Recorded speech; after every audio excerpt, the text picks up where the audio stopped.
Saya merasa berterima kasih bahwa saya tidak salah pilih. Ketika waktu saya mendeklar Pak Jokowi, orang kan dengan sinis mengatakan siapa toh Jokowi gitu, nggak dikenal. Kok Ibu Mega berani-berani ya, mengajukan dia? Saya diam saja. Kalau kita lihat kan sekarang Pak Jokowi itu kan, bayangkan, saya heran juga loh. Saya sampai tanya, itu padahal kurus ya, tapi kan kok bisa sih tuahan banting banget.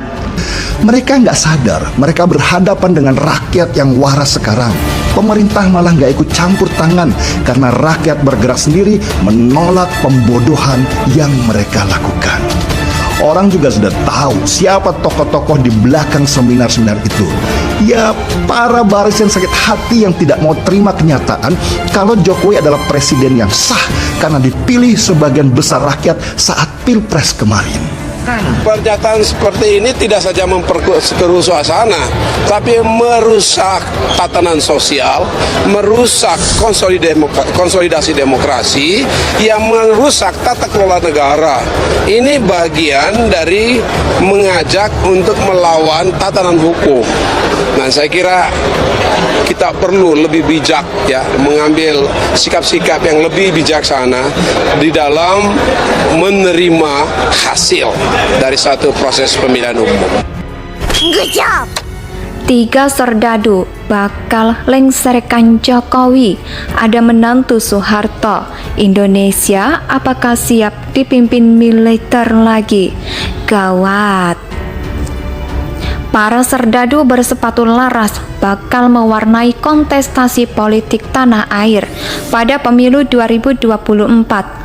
Bakal calon presiden ini berasal nyalakan glitter.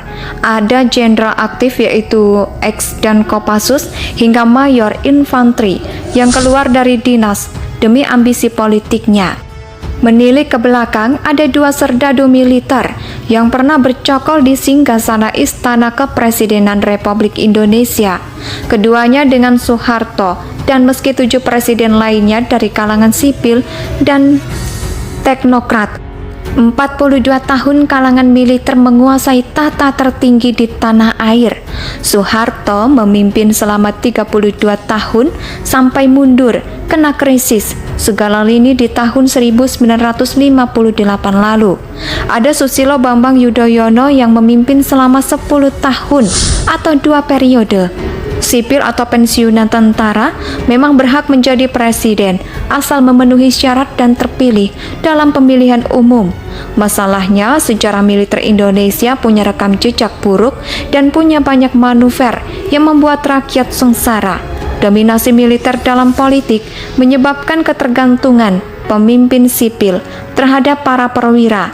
Hal yang sama bisa jadi akan berulang sebab ada 3 serdadu yang siap menggantikan Presiden Jokowi lewat pemilu nanti.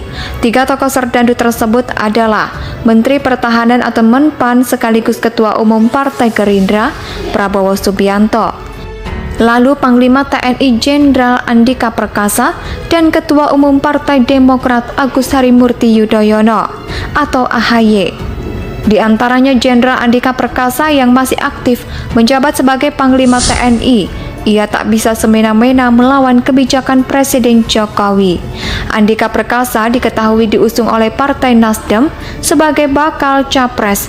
Menyusul ada Prabowo Subianto dan AHY yang diusung partainya masing-masing. Potensi militer kembali duduk sebagai pemenang pemilu pun semakin terbuka. Jenderal Andika Perkasa dan AHY mungkin bakal dipasangkan sebagai capres dan cawapres 2024 kalau saja Nasdem dan Demokrat berkoalisi, dan di sisi lain ada Prabowo Subianto yang bakal habis-habisan pada periode ini untuk merebut tahta presiden.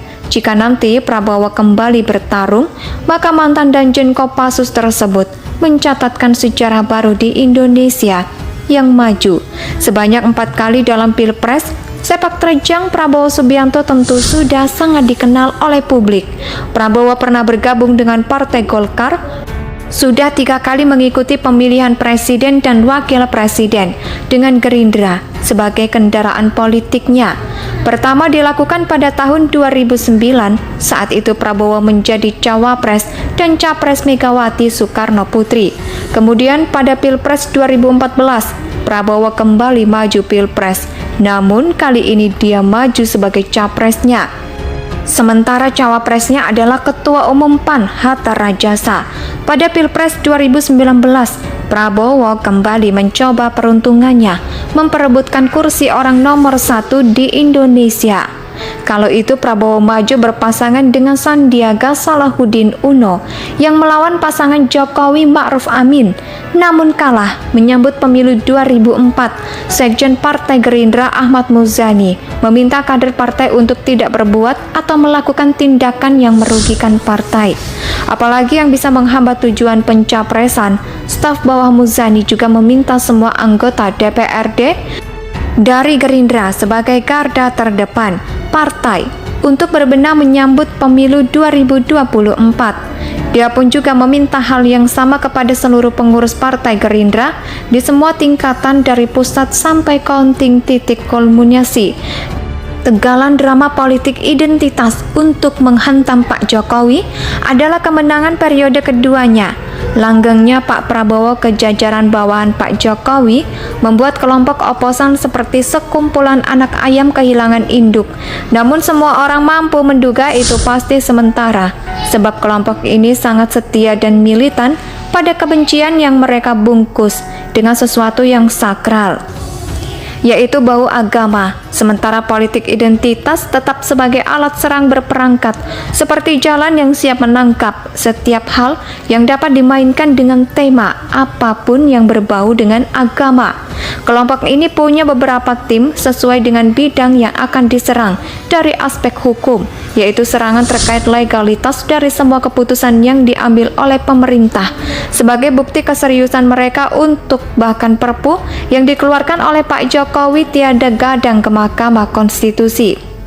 Tapi sungguh kelompok ini sebabnya tidak peduli sama sekali soal pandemi dan dampaknya pandemi. Dirut telah mencatat bahwa faktor ekonomi adalah salah satu yang sangat strategis untuk menjatuhkan pemerintahan di dunia ini. Persoalan ekonomi yang sedemikian parah akan sangat mudah. Perekonomian ada dalam barisan sakit hati, telah mulai membubut sumber resesi ekonomi.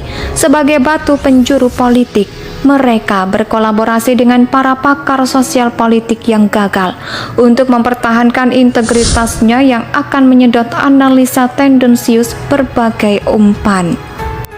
3 serdadu bakal lengserkan Jokowi. Ada menantu Soeharto. Indonesia apakah siap dipimpin militer lagi? Gawat.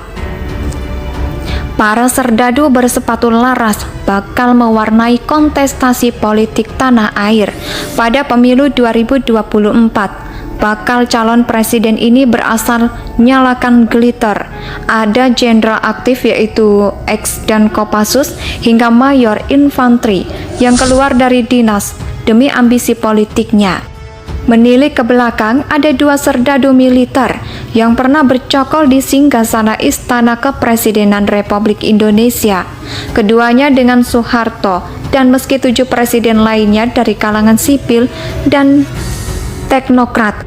42 tahun kalangan militer menguasai tata tertinggi di tanah air. Soeharto memimpin selama 32 tahun sampai mundur, kena krisis segala lini di tahun 1958 lalu. Ada Susilo Bambang Yudhoyono yang memimpin selama 10 tahun atau 2 periode. Sipil atau pensiunan tentara memang berhak menjadi presiden asal memenuhi syarat dan terpilih dalam pemilihan umum. Masalahnya, sejarah militer Indonesia punya rekam jejak buruk dan punya banyak manuver yang membuat rakyat sengsara. Dominasi militer dalam politik menyebabkan ketergantungan pemimpin sipil terhadap para perwira. Hal yang sama bisa jadi akan berulang sebab ada 3 serdadu. yang siap menggantikan Presiden Jokowi lewat pemilu nanti. 3 tokoh serdadu tersebut adalah Menteri Pertahanan atau Menpan sekaligus Ketua Umum Partai Gerindra, Prabowo Subianto. Lalu Panglima TNI Jenderal Andika Perkasa dan Ketua Umum Partai Demokrat Agus Harimurti